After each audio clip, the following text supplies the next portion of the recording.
জয় গুরু অমৃত কথা। অতুল বসুদা প্রশ্ন করলেন, ব্যাধি ও মৃত্যু কি অবসাম্বী? শ্রী ঠাকুর, না হওয়ার জন্য চেষ্টা করা লাগে, তবু কিছু এসে পড়ে। অনেকের জন্মগত প্রবণতা থাকে, আবার পরিবেশ থেকে নানা রোগ আসে, আচার আচরণ ও আহার থেকে নানা বিপত্তি ঘটে, মানসিক দুষ্টি থেকে আবার শারীরিক অসুস্থতার সৃষ্টি হয়।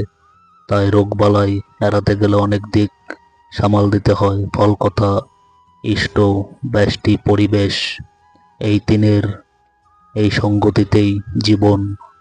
তাই নিজে ইষ্টানুগ নিখুঁত চলনায় চলে শারীরিক, মানসিক ও কায়িক সুস্থতা অর্জন করতে হয়।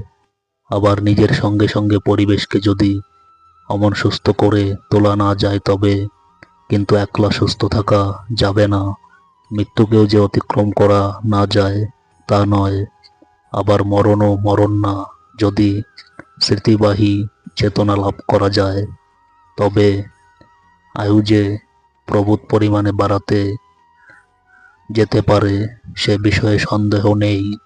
ধর্ম ও বিজ্ঞানের সমন্বয় যদি ঘটে, তবে আয়ু বহুল পরিমাণে বাড়ান যেতে পারে। মৃত্যুর চিন্তাই আমাদের মৃত্যুর মধ্যে নিয়ে যায়।